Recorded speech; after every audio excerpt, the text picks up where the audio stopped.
Hello there guys and welcome back to the channel. So in today's video we're going to be talking about the victory track of Battlegrounds Season 23 and it is about to start. So we're going to go over the nodes, potential MVPs and my meta predictions, as well as a huge disclaimer before we go any further.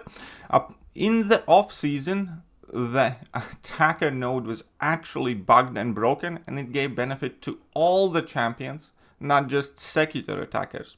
So, pending whether Kabam does or does not fix that, obviously things can change. I will base this video as if those Secutor nodes working properly. However, if it isn't, then there are even more champions that would function extremely well under the bugged meta. That said, so we effectively have the Saga nodes, the current Alliance War meta, with a little bit of help to the players. So the defensive buffs are Provocateur. Defenders gain the following effects: regeneration rate and ability power rate cannot be reduced below -25%. When struck, gain a regeneration passive healing 3% of base health over 10 seconds, max stacks 10. Again, the regeneration effect also grants an indefinite power gain charge. Reaching 18 power gain charges converts them into power gain passive, granting 100% of max power over 15 seconds. While its power gain is active, defenders are more likely to throw special attacks, and incoming attacks have a 30% chance to miss. These effects cannot be prevented by ability accuracy reduction. So the good defense node is actually there to help us. So the attacker well-timed blocks place a random debuff from weakness, arm break, suppression, disorient on the defender for 13 seconds. And each time the attacker dodges an attack, place a random buff from fury, armor, power gain, or precision on the attacker for 13 seconds. Now this node actually changed up quite a few things immediately. That means that any #Secutor attacker can inflict the 5 debuffs relatively freely if you are willing to spend time parrying. And also whenever you dex, you will gain buffs on yourself that can kind of backfire if you're going up against Mystic champions, but it also can help you if you're going up against somebody like Warlock or Havoc, for instance, considering that any champion is capable of generating an armor up buff now, as well as obviously power gain. It's quite awesome to have, getting your special attacks quicker. So also, we have attacker buff, Secutor.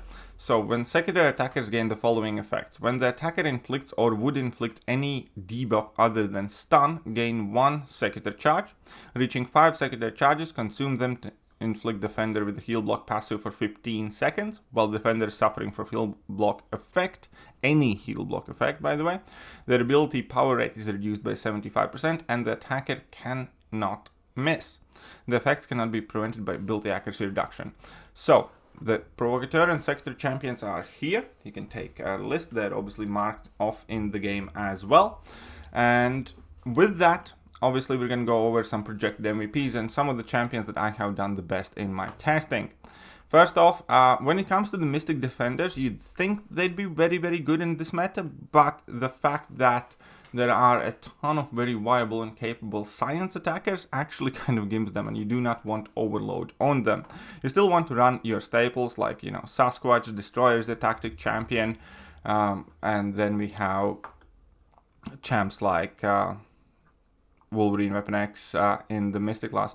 But the best strategy here with the Secutor champions really is to have these champions that you normally use on offense. Like Weapon X is a great pick, like Sasquatch is quite capable defender, like Kushala can be like a champion that you draft in order to, let's say, potentially counter a Serpent. But if opponent does not have a counter, if they do not have attack tactic champion, then Kushala all of a sudden becomes a very good defender. So this is kind of interesting because you do want to reverse the roles. The champions that do have the defensive tactic active, you want to put in your deck that are typically the better attackers, like Wolverine, Weapon X, like potentially Negasonic, like, well, Domino obviously is going to end up being there, like potentially Bishop, or potentially White Tiger is a great example here. You'd almost always use White Tiger offensively, but in round 3, if opponent doesn't have an attack tactic champion, then White Tiger all of a sudden becomes a viable defender as well. And you do not want to overload with defense specific champions from the defensive tactic, given how wildly they will be countered here. So yeah, here like the ultimate MVPs as a defensive champions would probably still be Sassy and Destroyer. Then moving on to the mutant tactic champions, I recommend running like Wolverine Weapon X, Toad, again fairly capable attacker, Domino, Dust, a solid two-way champion. And then we're going to be talking about the champions that have the attack tactic, because obviously these are going to be significantly boosted, because not only science champions often will synergize extremely well with a good defense node, which is going to power them up.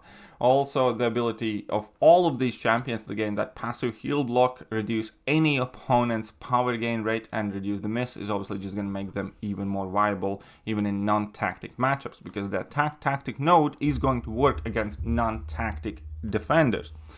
So that means that, for instance, Lady Deathstrike and Shuri are, significantly better than they normally would be, because they can bypass miss now. It is not something they have to worry about.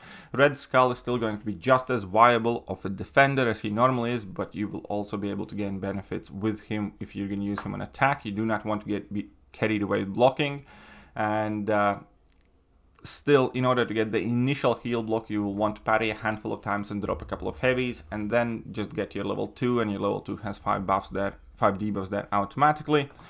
On science lineup, we're gonna discuss that in a bit more detail. So Red Skull, I mentioned, is still perfectly capable.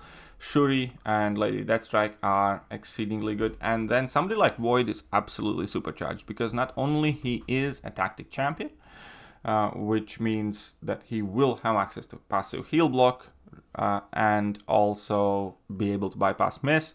A good defense node is going to power him significantly further, where he will be able to inflict more debuffs, thus do more direct damage to the opponents. And as always, he's still, a fairly chunky champion that is going to be a capable defender if there is not any skill nukes present. Somebody like Morbius has been serving very well, as he is a tactic attacker, again giving him ability to bypass miss, plus him being quite nukey champion has been working out quite well for me, as some of you might have heard. Now we have Photon, who's a science champion, and she is not a tactic attacker, but she's still extremely valuable, because her generic base ability kit works well enough against tactic, so she might as well be, because on her medium she bypasses the miss, and if she's in her hard light form she bypasses miss completely, so you do not have to worry about the miss. And the power gain that the opponent's getting is also significantly dampened, as long as you can keep hitting the opponent and put that petrify on them. And obviously tons of debuffs do reduce their regeneration, so she works as a pseudo tactic attacker, if you will. And then we have Silk, again a tactic champion that is made even more powerful, giving her ability to bypass miss completely, and she's just like a science nuke, which works great. And Luke Cage has definitely been one of the scariest champions so far in my testing with these given nodes.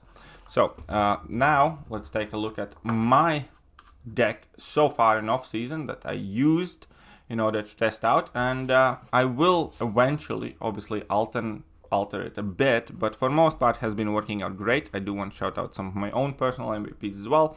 Somebody like Juggernaut works perfectly fine, because obviously there is nothing stopping him really.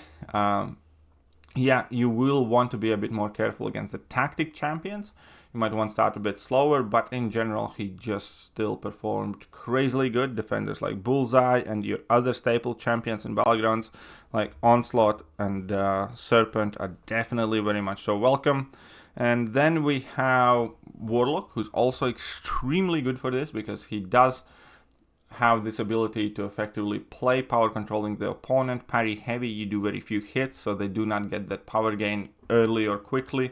And then on top of it all, you're not in major danger from them reaching level 3. And then, yeah, Warlock was working out great for me too. Kate Bishop, as brilliant as ever, effectively. I'm testing out Anti-Venom, and I actually had some fairly promising results with him too, because he does gain extra debuffs, which does help amp a couple more of his abilities. And yeah, I quite liked him there. Then we have CGR, just for general nuke purposes. Omega Sentinel, she is a tactic champion as well. She is a tactic attacker and has super easy access to heal block. And remember, any heal block shuts down defenders completely. One champion that I will likely take out here is going to be Mr. Sinister, because Mr. Sinister is actually kind of weaker than normal, because any tactic champion has access to heal block, and that automatically makes him significantly less of a threat. Now, Human Torch is quite great because, again, he in his own kit already has the ability to bypass miss, and he can be quite useful dealing with a ton of Mystic champions still. And who else do we have here that might not be self-explanatory, even though I do think I kind of covered most of those champions. So if I go back and comment on a few more champions, Havoc is a champion that I'm quite skeptical of in this meta in particular, just because, as I explained before, he is a champion that any other champion can effectively counter now, because any champion can get armor buff now. Then Mephisto, I do not think he's going to do too great in this meta as well, because there's going to be quite a lot of science champions and quite a lot of champions that, well, just gonna nuke him, and Human Torch is likely to be popular in this meta. Then, you know, I should probably add in just somebody like Hulkling, because he, in theory, should be able to nuke everybody just about the same. And there we go. That is my deck so far. I will make a separate video for my victory track deck once I finish it and once I reach Gladiator Circuit. But that is it for now. Those have been kind of like my predictions and explanations of the meta and potential MVPs. I hope you guys enjoyed this video, and I'll see you soon. Bye-bye. Hello there, guys, and welcome back to the channel. So we have all the information